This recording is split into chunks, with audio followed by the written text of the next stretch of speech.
The way Trumpeter designed this upper section of the superstructure is a little bit weird. I can see what they did. They were thinking in terms of levels aligned with decks. And what they did was, in the process of trying to keep everything level with the deck for the navigating bridge, when they got to the place where the deck stops and the funnel drops down to the level below, instead of just letting the funnel drop down to that level below and intersect with the deck below, they cut a line straight through the funnel. This unfortunately means there is a long seam line that needs to be filled in a rather awkward position. If they had allowed the funnel to just drop down to a level below, then there would only be two small seam lines that would need to be filled and sanded. Unfortunately, that is not the case. Compounding the difficulty of filling the seam line is that the level above the navigating bridge, the housetop, has a platform overhanging this area, which is going to get in the way. Due to how this upper section of the superstructure needs to be installed on the lower section, it's not possible for me to install it in such a way that I don't have that obstruction while filling the line.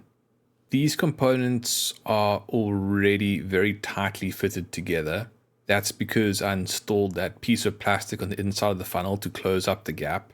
That piece of plastic makes it difficult to squeeze the sides of the funnels together to get them past these platforms on either side of it. Since I had already done that in a previous video when I had loosely assembled these components to test their fit, I'm not going to go through the effort of pulling them apart just to put them back together for the effect of the video. So I will just glue them together using extra thin plastic cement. After applying plastic cement to the area around the funnel, I place the upper section of the superstructure on the model and then apply extra thin plastic cement to the rest of the superstructure attached to the navigating bridge. At this point, I'm not going to be gluing the superstructure from below the navigating bridge to the model. I want to be able to effectively remove this entire section of the superstructure because that's going to make the rest of the construction of this model a lot easier. I only intend to glue this section of the superstructure to the model much later on, and when I do that, there will be some small touch-ups that I need to do at the very front of it. So for now, after applying this round of plastic cement to the superstructure from the top of the navigating bridge, I set the component aside to dry for a day before handling it. After the plastic cement has properly set, I can move on to filling gaps. Before I apply any plastic putty, I am going to tape off the area. This is just going to prevent the plastic putty from getting onto surfaces where I don't want it. And once I've applied the plastic putty, I'll be able to remove this masking tape before the plastic putty has fully hardened to remove that excess plastic putty very easily. It's just a way for me to protect some details. Once all the masking tape is on, I apply the plastic putty using a toothpick and fill the gap as best as I can. Unfortunately, with these components, the fit isn't great. It's most noticeable on the aft of the funnel, but also on this starboard side, it's not great, so I'll have to put a bit more plastic putty here than I did on the port side.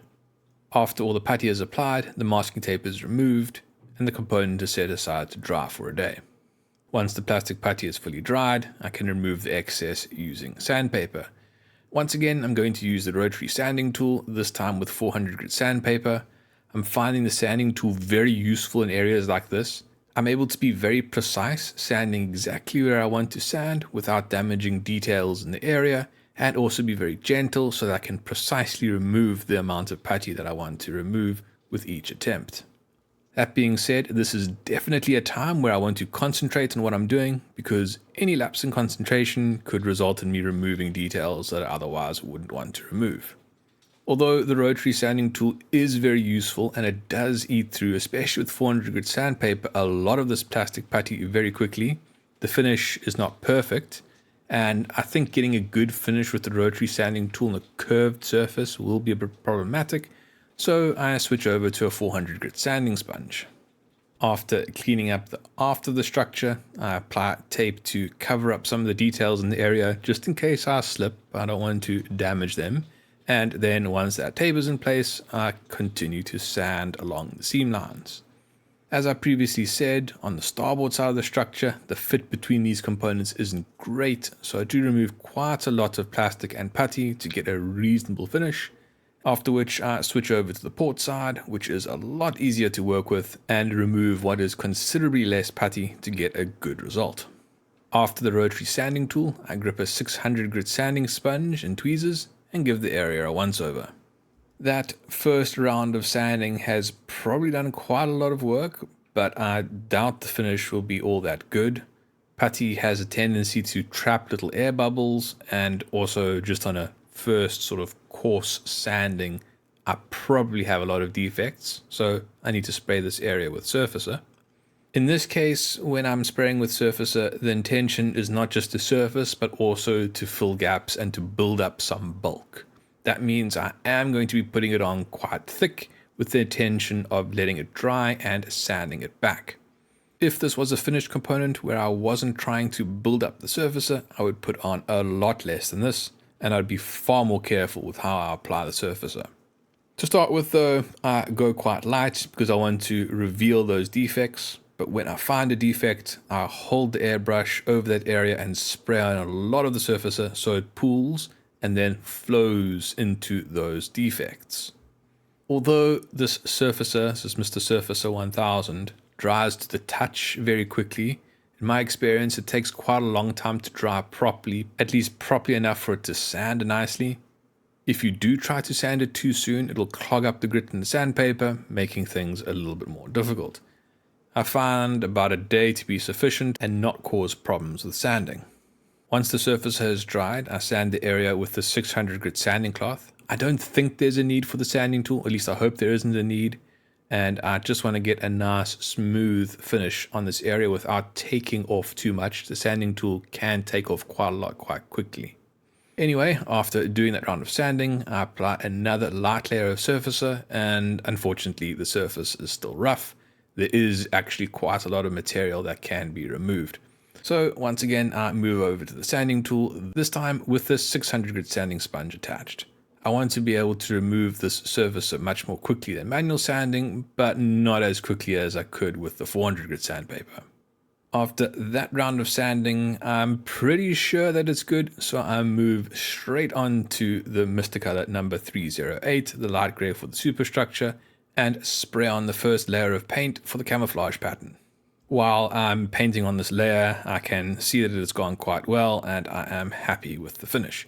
It's not perfect, but it is a whole lot better than it was before. While that paint is drying, I'm going to prepare the masks for the navy blue paint. I'm going to be using the exact same method as I used before. I found this to be quite effective. I place sections of masking tape on an enlarged painting guide. This is enlarged 1:1 with the model. I then place the painting guide on a white piece of acrylic and backlight it so that I'm able to trace the pattern onto the masking tape. The masking tape is then transferred onto a cutting board, and I use a hobby knife to cut out the shape of the mask. Once cut out, the masks are applied to the superstructure, and areas that do not need to be repainted are covered with masking tape to protect them from overspray. With the masks applied and the rest of the superstructure suitably protected, the area is sprayed with Mr. Color number 14, navy blue. After letting the paint dry to the touch, which is very quick for this lacquer paint, the masking tape can be removed, revealing the corrected camouflage pattern. And I think this looks pretty good. The filling of the seam line, while unnecessarily complicated, has been quite successful. To end this video, I'm going to install a few other small components. The deck office that goes at the front of the A turret needs to be installed. This is an entirely photo etch structure that replaces the provided plastic component. In an attempt to avoid getting super glue on the outside of the structure in areas that will be difficult to sand, I apply medium viscosity super glue to the inside of the bulkheads just above their base. The idea is that once the component is in place, gravity will pull the glue down and it will make contact on the inside without any glue being visible from the outside. That being said, this is not the only way that I intend to glue down this component. While I have applied super glue in this way for the bottom of the bulkheads where it's difficult to sand, at the top that is not an issue. It is a nice flat surface that is easily reachable, so I have no issue with applying super glue to that area from the outside and ensuring a very good bond. There's also a slight difference in the curve between the side of the barbette and the roof of the deck office. The deck office has a little bit of a flatter curve, causing slight gaps to open up where the bulkheads of the deck office connect with the barbette.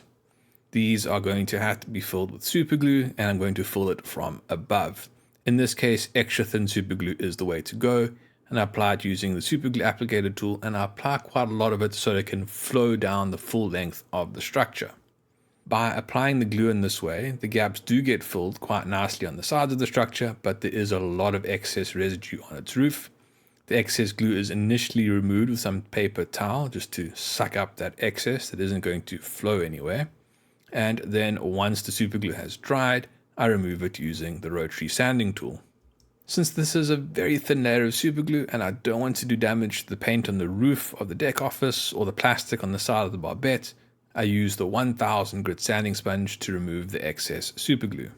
It's really quite amazing how precise you can be with the 1000 grit sanding sponge in this rotary tool. I can literally remove a layer of paint at a time. In this case, where the deck office roof intersects with the barbette, I have removed the paint all the way down to the metal. That's just to ensure that I have a nice even finish along that edge. But from there, I've worked it out in a smooth gradient such that you can see all the layers of paint showing through. When this area is sprayed over with mist color number 14, this should all become completely invisible because of that nice smooth gradient. But before I can respray the roof, I need to mask off the surrounding area so that I can protect it from overspray. Once the area is suitably protected with masking tape, the area is sprayed with mist color number 14, and the gap and the defect completely disappears. This is about as good a result as I can hope for. The last thing that I'm going to do is install the base for the aft gun director. This is a simple matter of placing the structure on the deck and applying extra thin plastic cement to glue it in place. The only reason why I'm installing this component now is for it to provide a little bit of protection to those tubs just aft of it. I think they're for Mark 51 gun directors, and they are quite delicate because they are perched on top of photo etch. This plastic structure will be much stronger and will kind of serve as a bumper in case I accidentally get a bit rough with the model. That is it for this video. In the next video, I will continue working on this area of the ship, installing some more splinter shields for the various gun emplacements that go around the superstructure. If you don't want to wait for the scheduled release of videos and want to watch them when they are uploaded, consider becoming a channel member by clicking the join button below. If you would like to support the channel, like and subscribe, and as always, questions are welcome in the comments. Thank you for watching. Cheers.